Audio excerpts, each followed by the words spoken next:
Ce match contre le Barça, avec l'histoire récente des PSG-Barça, je pense qu'il y avait une sorte de progression malgré tout dans l'histoire européenne du PSG et qu'il y avait un coup à jouer contre ce Barça-là qui n'est pas invincible, qui a perdu, je crois, Fred me confirmera 4 fois, je crois, cette saison.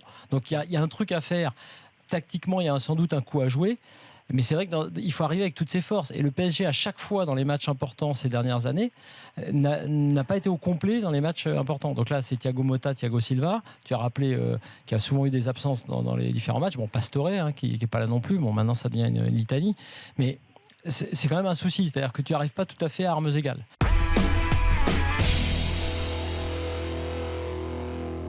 Cavani, oui, il fait peur. D'ailleurs, la une de Sport aujourd'hui du journal, du grand journal catalan pro Barça, journal sportif, c'était duel de pistoleros. Les pistoleros, c'est pas la peine de vous traduire, quoi, de type. Qu'on appelle ça un pistolero, celui qui tient le pistolet, quoi. Un tueur, quoi. Flingueur. De flingueur, voilà, tueur de flingueur entre Luis Suarez et Cavani. Geste. C'est-à-dire qu'on met au même niveau.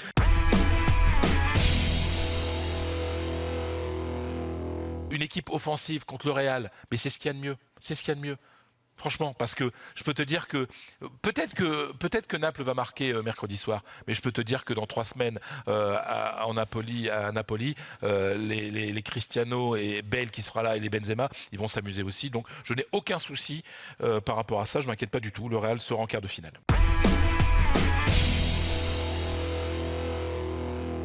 Hier, il a aussi arrivé à sa 100e victoire comme entraîneur de la Juve. Et c'est ratio match joué victoire, c'est la meilleure entre les entraîneurs qui ont gagné 100 matchs. C'est lui qui est arrivé plus tôt avec 140 matchs seulement. Donc Allegri se confirme comme les meilleurs entraîneurs des dernières années de la Juve.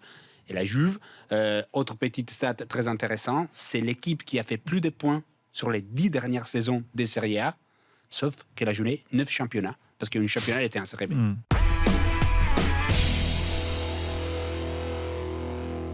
On est vraiment au bout du bout, mais on pouvait s'y attendre. C'est un miracle ce qui s'est passé l'année dernière.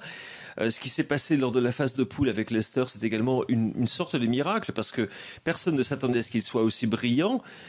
Ils se sont qualifiés très rapidement, au bout de 5 matchs. Ils ont eu en fait les meilleurs résultats d'une équipe anglaise en phase de poule de Ligue des Champions de l'histoire, au départ.